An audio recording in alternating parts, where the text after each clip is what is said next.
ईसा का उपदेश सुनने के लिए नाकेदार और पापी उनके पास आया करते थे।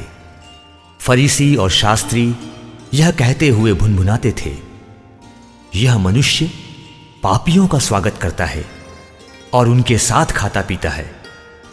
इस पर ईसा ने उनको यह दृष्टांत सुनाया। किसी मनुष्य के 2 पुत्र थे। छोटे ने अपने पिता से कहा, पिताजी, संपत्ति का जो भाग मेरा है मुझे दे दीजिए। और पिता ने उनमें अपनी संपत्ति बांट दी। थोड़े ही दिनों बाद छोटा बेटा अपनी समस्त संपत्ति एकत्र कर किसी दूर देश चला गया और वहां उसने भोग विलास में अपनी संपत्ति उड़ा दी। जब वह सब कुछ खर्च कर चुका तो उस देश में भारी अकाल पड़ा और उसकी हालत तंग हो गई। इसलिए वह उस देश के एक निवासी का नौकर बन गया, जिसने उसे अपने खेतों में सूअर चराने भेजा।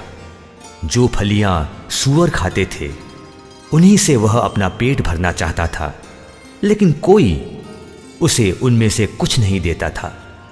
तब वह होश में आया और यह सोचता रहा, मेरे पिता के घर कितने ही मजदूरों को जरूरत से ज्यादा रोटी मिलती है और मैं यहां भूखों मर रहा हूं।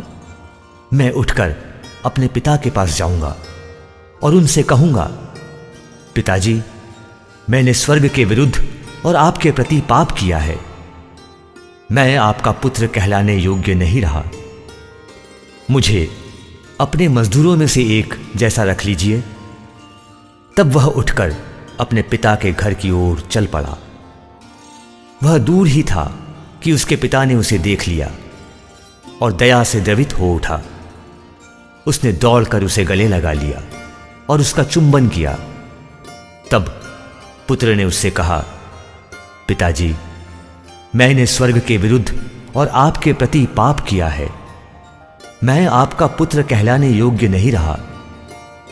परंतु पिता ने अपने नौकरों से कहा, जल्दी अच्छे से अच्छे कपड़े लाकर इसको पहनाओ और इसकी उंगली में अंगूठी और इसके पैरों में जूते पहना दो।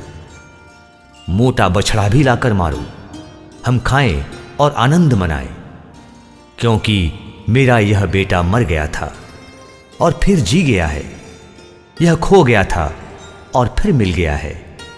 और वे आनंद मनाने लगे। उसका जेठा लड़का खेत में था। जब वह लौटकर घर के निकट पहुंचा तो उसे गाने बजाने और नाचने की आवाज सुनाई पड़ी। उसने एक नौकर को बुलाया और इसके विषय में पूछा। इसने कहा, आपका भाई आया है और आपके पिता ने मोटा बछड़ा मारा है, क्योंकि उन्होंने उसे भला चंगा वापस पाया है। इस पर वह क्रुद्ध हो गया और उसने घर के अंदर जाना नहीं चाहा। तब उसका पिता उसे मनाने के लिए बाहर आया, परंतु उसने अपने पिता को उत्तर दिया, देखिए, मैं इतने बरसों से आपकी सेवा करता आया हूं। मैंने कभी आपकी आज्ञा का उल्लंघन नहीं किया।